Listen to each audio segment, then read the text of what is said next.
What 5 things have you already accomplished that you're proud of? That you've already accomplished that you're proud of? Next question.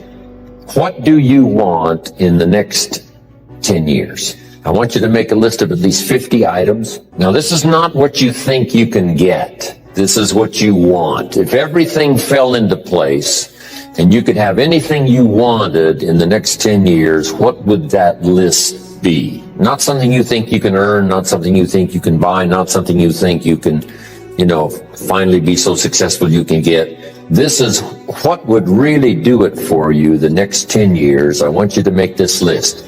And here's the deal now. I want you to put each item one under the other. Not side by side, but one under the other. And make as long a list as you possibly can in the time I'm going to give you. One underneath the other, because we're going to do some things with this list when you finish. Okay? Just start writing now as fast as you can. Abbreviate where you can. Make a longer list. If something's private, put it in code so nobody could figure it out if they got a hold of this list. One underneath the other. As fast as you can write. Just let your dreams, run free here. Not what you think you can get, but what you want. If everything fell into place and you could have whatever you wanted the next 10 years, what would that be? Little things, major things, insignificant things, doesn't matter. Just make the list. Places you want to visit. I've been to a lot of countries, but I got a long list of countries I haven't been to yet. Last year I checked Cyprus off my list. What countries haven't you been to that you'd like to visit the next 10 years? Cities you'd like to visit. I've never been to Venice. I've been around the world and all over Italy, and I've never been to Venice, so it's on my list. I haven't been to Egypt, haven't been to Saudi Arabia. You'd think I've been everywhere, 39 years.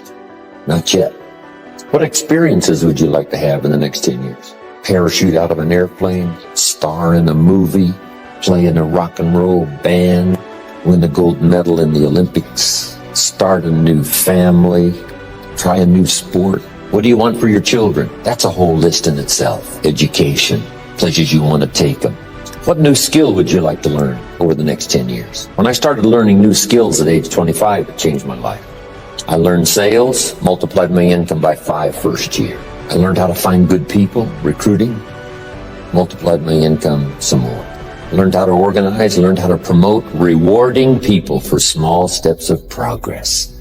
I became so good at that, my income went crazy. Maybe you'd like to give seminars, write some books. The next 10 years. Some things right away, within the next year, some on out there. Benevolence goals. Maybe you've got a long list of projects you'd like to support. Now, this is not what you think you can do. This is what you'd really like to do. Mark Hughes had a passion for helping kids that had drug problems. One year he gave $8 million. $8 million. When I first met him, he couldn't give 800. Finally, he could give 8 million. Andrew Carnegie said, I'm going to spend the first half of my life accumulating money, and I'm going to spend the last half of my life giving it all away. That's big time. In the first half of his life, he accumulated $400 million, which back then was a lot of money. Guess what he did the last half of his life? He gave it all away. So keep your list going. What's got you turned on? Maybe you've been turned off until you got here this weekend. I want you to start working on turning your lights on for accomplishments. You can't believe what you can accomplish if you'll just work hard on this list now. It's amazing how adults have, a problem with this, right? Let's see. And kids don't have any problem. They'd be asking for extra sheets of paper by now. Kids say, you mean anything I want the next 10 years? Yes, write it all down. They would go like crazy. A cabin in the mountains, upstairs maid, a cook, a chauffeur. How about your investments, properties? One of my goals was someday to be financially independent. We're going to talk about that a little later. My father convinced me years and years ago that someday I should be debt-free, owe no one anything. My mother and father practiced that. When I inherited the estate, all the lands and the house and the buildings and the things and the cars and everything. Guess how much was owing when I inherited it all? 0. Not 1 penny. Everything free. It is a glorious feeling for no one to have a claim on anything you got. Maybe you want to be in the top 10 in wealth. Is Bill Gates still number 1? The top 10 or the top 20? I mean, whatever. Maybe you're working on a new invention. Congratulations. Someday. Who knows? Make a list of your health goals. Got to have a good physical support system over the next 10 years. How healthy do you want to be? Eliminate some illnesses. Eliminate some weaknesses. Get strong for competition in the 21st century. One of my goals was to have a residence in each season, for each season. Finally check that off my list. So I could spend winter here and summer here, and autumn here and spring here. A residence for each season. An apartment in Manhattan. A ranch in Brazil. What would really do it for you the next 10 years? Some goals for your career, your business. I put a little revenge on my first list. Some of the people that said I couldn't do well, they were on that first list. Couldn't wait to get my new car, drive it up on their lawn, and say, oh, pardon me, here's the money to have it fixed. I mean, I had some stuff on my list. Something that would give you incredible satisfaction. Old Testament, God says, vengeance is mine, all mine. No wonder he wants it all. It feels so good. If I was God, I'd want it all. What would really do it for you? Some scores to settle. Gently, but deliberately. My Japanese friend, Toru Ikeda, San Jose, California, put on his first list, a Caucasian gardener.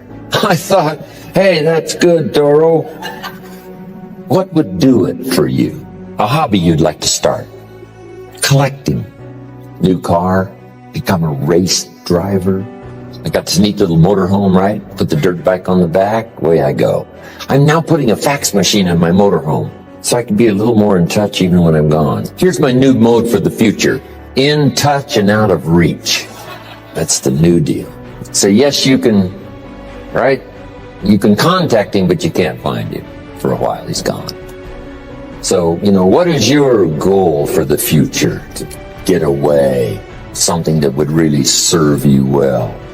In terms of refreshing, change of pace, skills you want to help teach your children. I taught my girls how to swim, how to dive. Such great satisfaction when they used to say, watch me, Daddy, watch me. Look how good I am. You taught me, watch me. Got a good phrase for you. This is a good one to put in here. All life seems to wish to reward its benefactor. All life wishes to reward its benefactor. If you take especially good care of the flowers, they will bloom especially bright for you. If you teach your children, they will want to show off for you. Daddy, look how good I am. All life takes delight in rewarding its benefactor. What classes would you like to teach? My friend Lydia Cologne, who 20 years ago invested $1, now she's a millionaire. One of her specialties is helping young parents do a little marriage counseling, right? Some of those early years, right? 2, 3, 4, 5 years, those early years are pretty tough to get through. What specialty would you like to learn? Make a contribution to society. Make a contribution to your community. Does most everybody have a list of 50 now? Okay, that's almost everybody. Okay, now put a little star there, right, that says you can continue this list. This doesn't mean this is all you get. Say, no, this is just to get you started, because I promise you when you get back home, you'll think of 50 more and 50 more and 50 more that you couldn't think of while you were here, and this list can grow and grow and grow. Now, here's what this also means. If you have a lot more time than we have today, you can take plenty of time to just have people make as long a list as, possible. Okay, now we're going to do some things with this list. Here's the next exercise.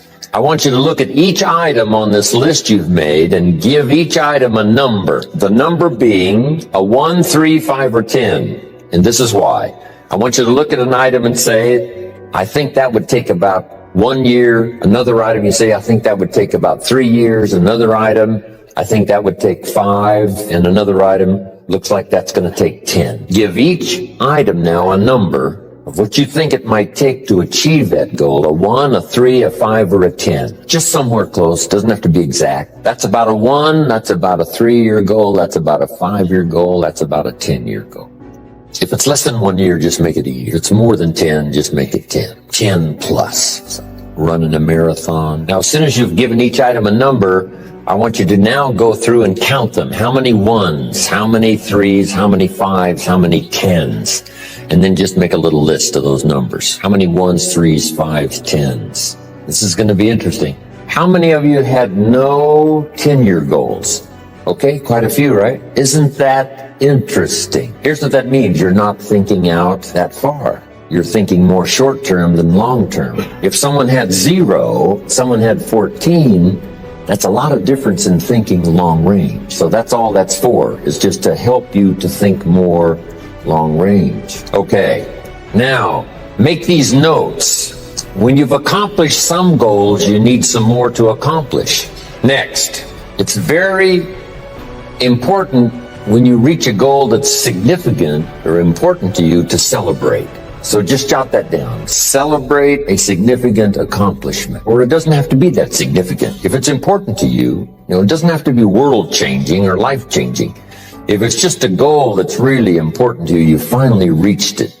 Celebrate. Now, hopefully on your list of goals, you had some family goals. And if the family together finally reaches a goal, jot this down. Celebrate with the family.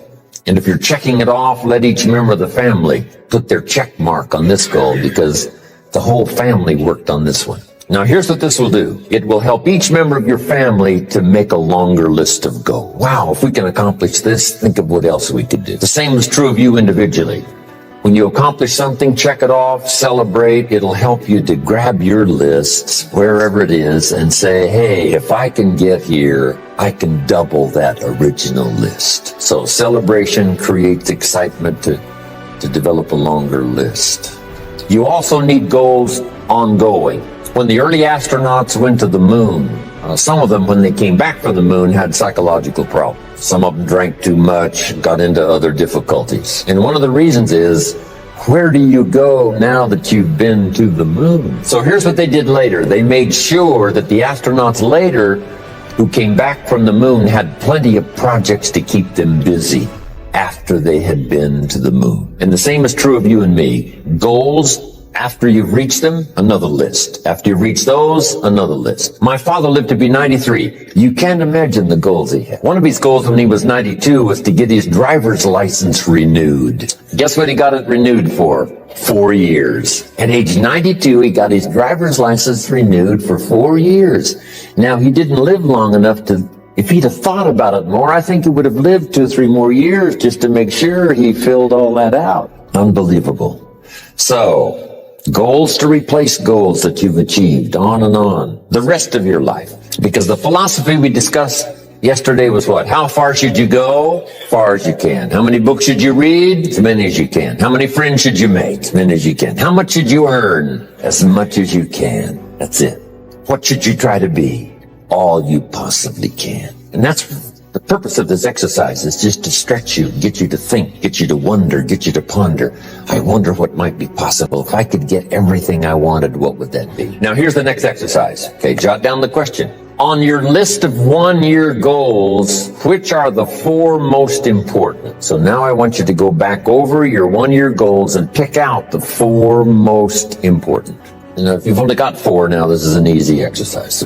But you might add some more to your 1-year list if you haven't got enough. And then pick out the 4 most important. This is what turned me on at age 25. Goals for accomplishment and personal progress. Once the fires were lit for me, I'm telling you, they have never gone out. Since I was 25 years old, no one has ever said to me, when are you gonna get going? When are you gonna get off the couch? When are you gonna get off the... I've never heard that since I was 25 and got all this taken care of. Here's what I've heard since I was 25. When are you gonna slow down? You can't visit that many countries, you're gonna have a heart attack and die. By the way, you might stop and jot these notes down. Here's two excellent questions to jot down. And this is for mature people now, because these are kind of tough questions, especially one. Here's the first question. What's got you turned on? That's a good list to make. Here's what's got me turned on. Here's what's got me up early, staying up late, maximizing my abilities all day long. Here's the list of what's got me turned on. Now here's the next question. What's got you turned off? How come you don't have the zest and the vitality and the appetite for daily accomplishment? I started making a list of the things that had me turned off. And once I got that settled and then started making a list of what had me turned on and what would turn me on in the future, I'm telling you, my life has never been the same. It was like a revolution, a personal revolution, a 180-degree turn. I can't say it strong enough. It's easy to get lazy in designing the day and designing the year and designing the future and designing what you want to accomplish and just cross your fingers and hope it'll all work out, that the favorable winds will blow it all your way. I'm telling you, it's not going to happen. So this is part of the exercise. It's just, buckling down, making this list. And you got to continue this long after we've, turned out the lights and we've all gone home. Keep this up.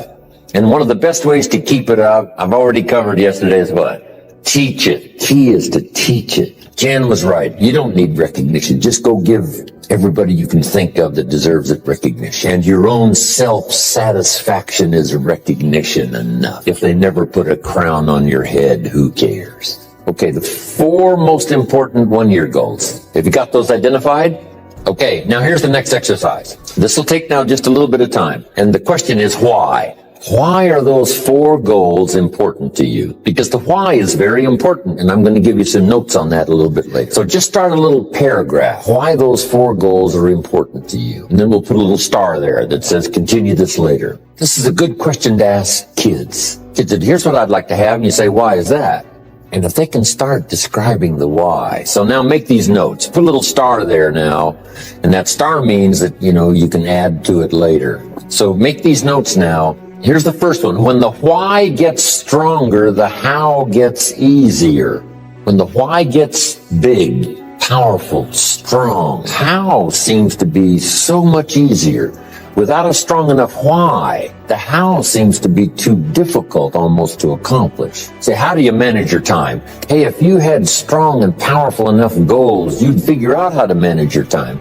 You'd get a book on the subject. You'd do something to manage your time if it was worth it. If it's not worth it, why would you bother studying the art of managing your time if it really doesn't matter? But if it really mattered in the accomplishment of your goals and why you wish to accomplish them, see, you can do anything. You can get up any hour, read any book, take any class, make any change, develop any skill, do any discipline. You can do it all. When this how and the why, or when the why starts to grow, the how gets simple.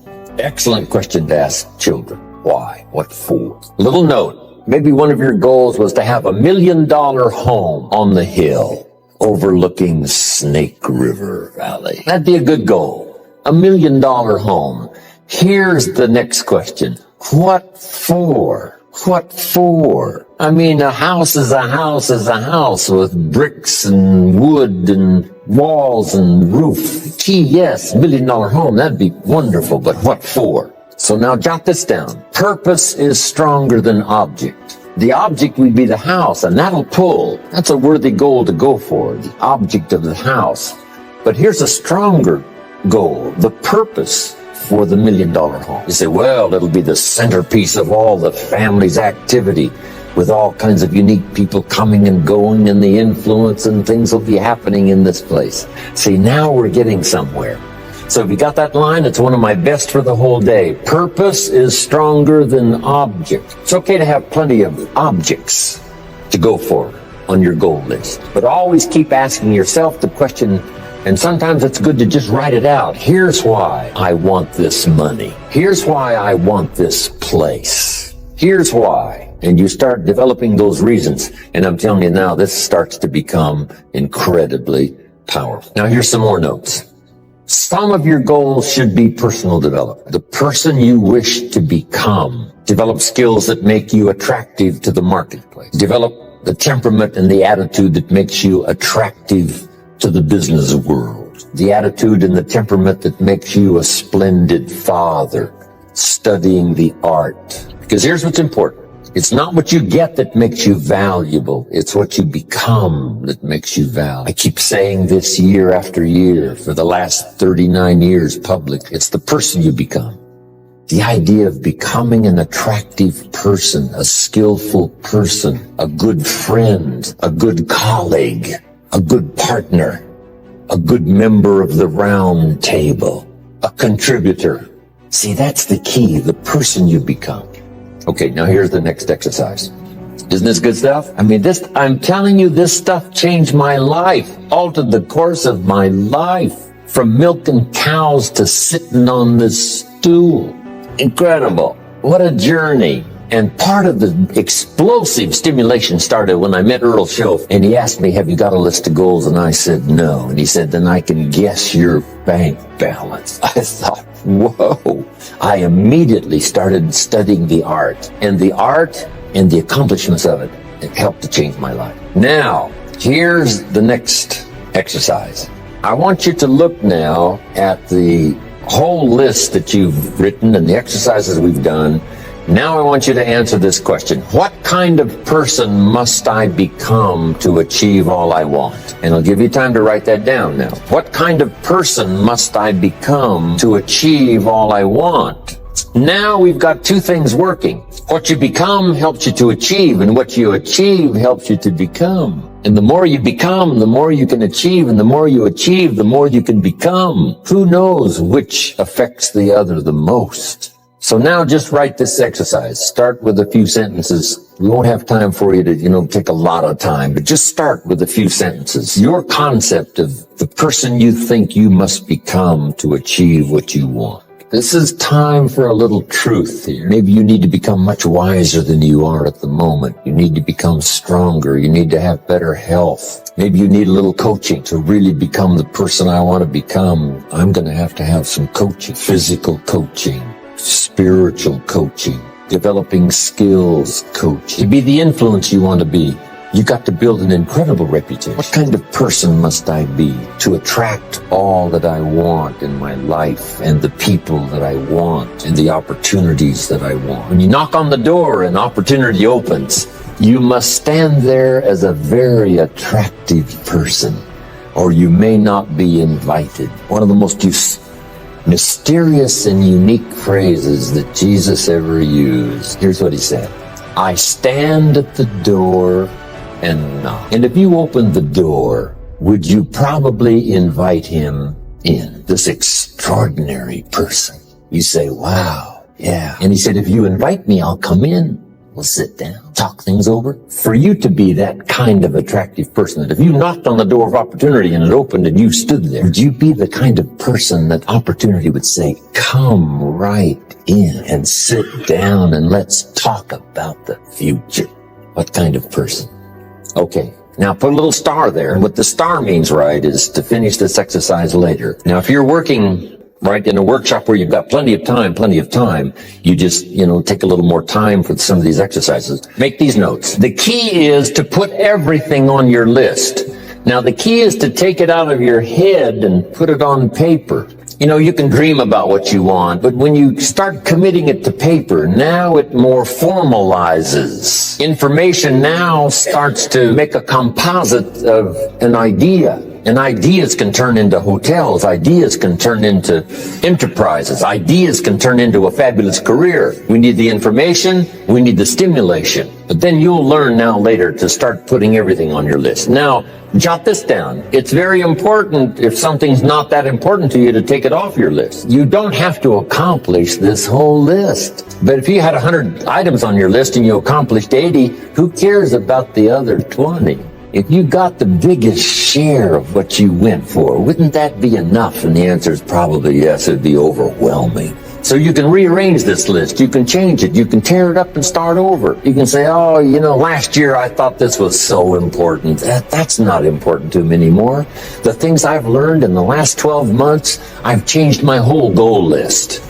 I thought this was so it. Okay. Now here's the next note, and we're wrapping it up now. Here it is. There's two great words of antiquity everybody should learn. Here they are. One's positive and one's negative. And we studied a bit about that yesterday. Positive, negative. Here's the positive word from antiquity. Behold. That's the positive word. Behold the possibilities. Behold the opportunity. Behold the future and give it design. Behold and look at the chances you've got.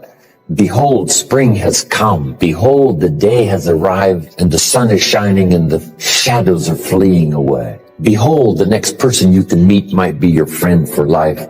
Behold, the next person might be a colleague forever. Behold, that's the positive word, behold. Now, here's the negative word, beware. Now I want to give you a sentence to jot down that's very valuable for this weekend session. Here's what it is. Beware of what you become in pursuit of what you want.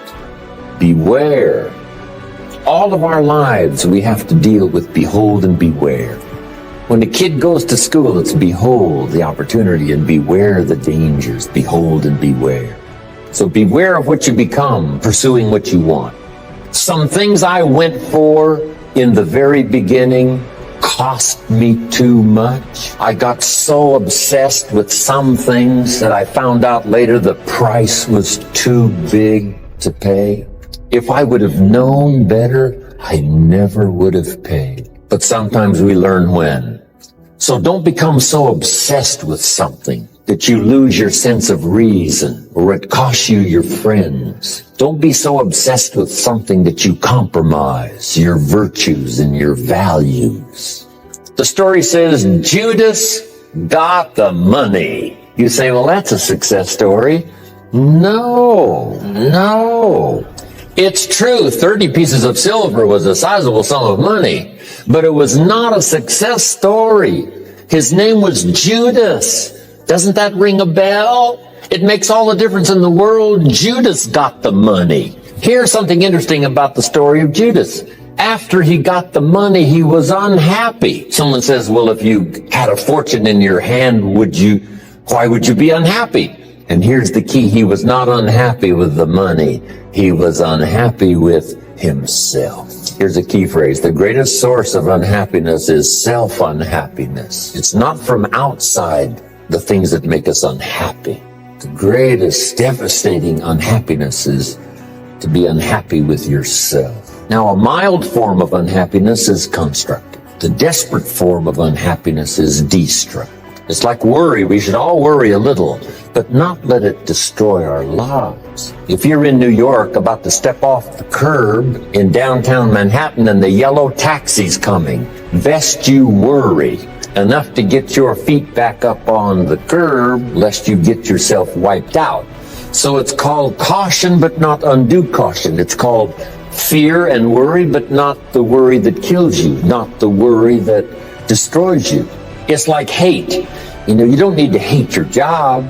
Save your hate for the important things like evil, like the weeds that attack your garden, like the diabolical ideas that try to entice your children. You don't need to hate everything. I hate this, I hate that. That's the misuse of your hate.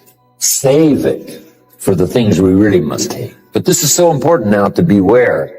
Judas was so unhappy, he tried to take the money back. They said, heck with you, we got what we wanted, you got what you wanted, out. They threw him out with his money. Now he becomes so desperate, he goes out and hangs himself for what he did. He became a traitor. So that's the caution now. If Judas could speak back to us in any kind of clear language, here's what he might say. Beware of what you become in pursuit of what you want. Don't sell out. It's not worth it. And now here's the last note.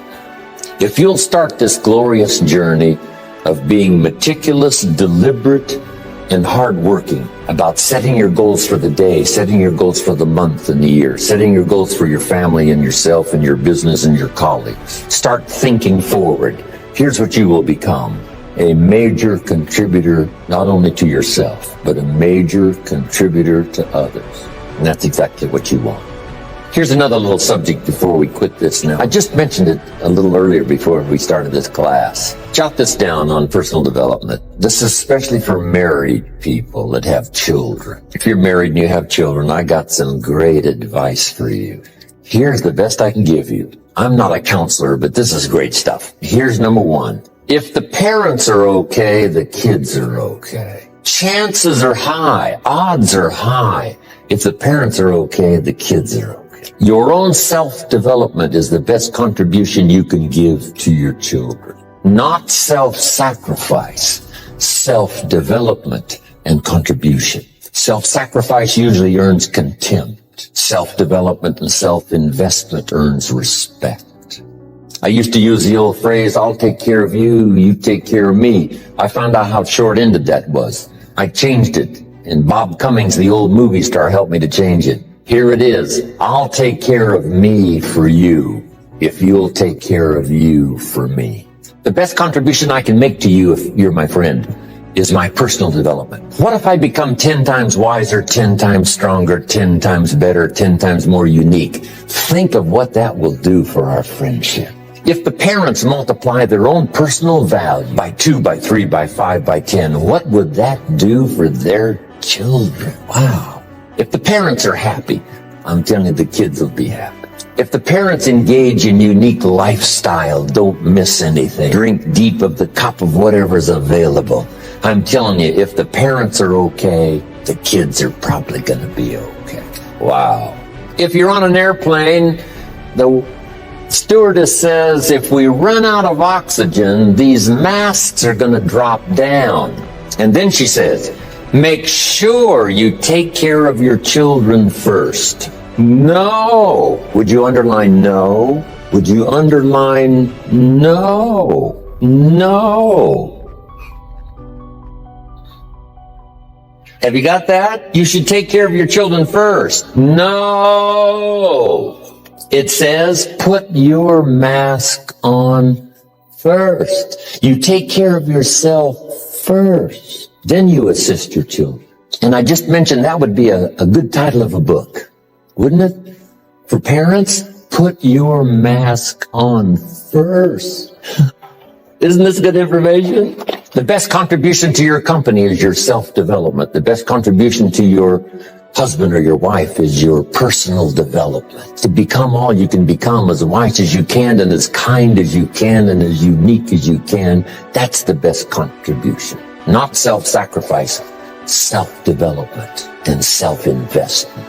Maybe that little talk might be worth the price of the weekend for the time and the money. It was helpful for me.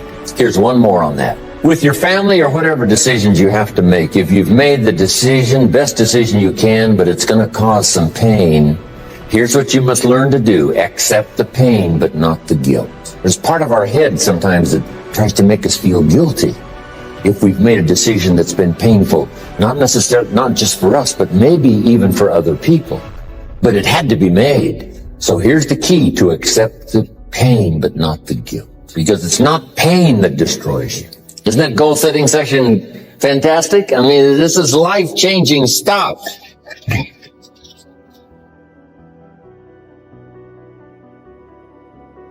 Now, one of the reasons why I came to Dallas now to do this goals workshop is because I had the vision of all of you out teaching this goals workshop. I said, well, if I can affect 1,000 people in Dallas, think of what might happen in the future if I can get everybody teaching things like this, setting goals that change your life, change your family, change your future.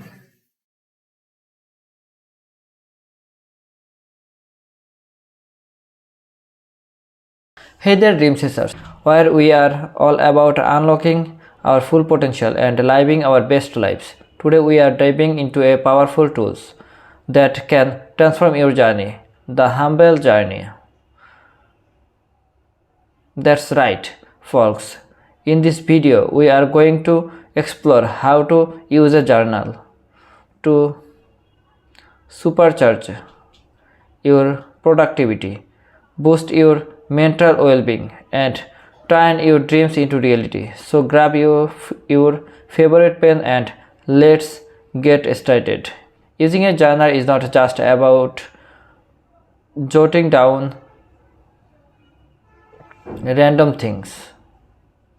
It's a strategic tool to manifest your goals.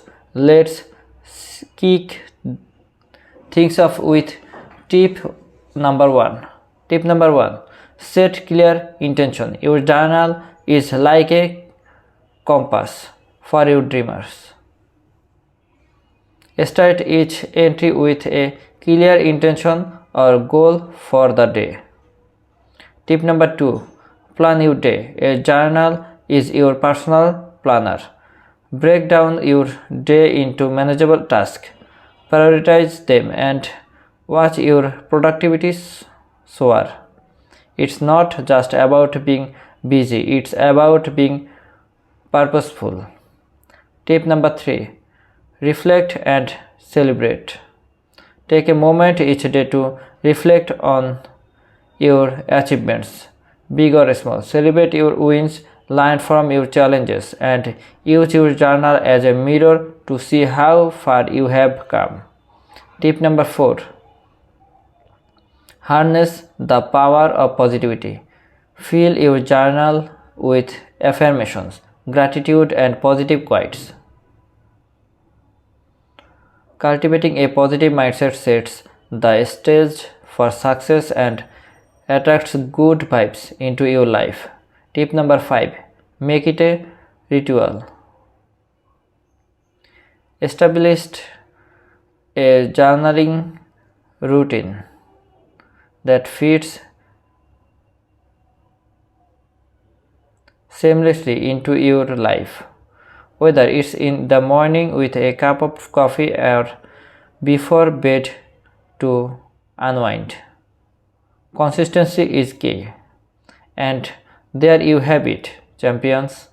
5 powerful tips on how to use a journal to transform your life. Remember, your journal is your personal space to dream, plan, and achieve. So grab the pen, unlock your potential, and let's write our success story together. If you found this video helpful, don't forget to hit the subscribe button and ring the bell for more empowering content. Until next time, keep journaling, keep dreaming, and keep winning.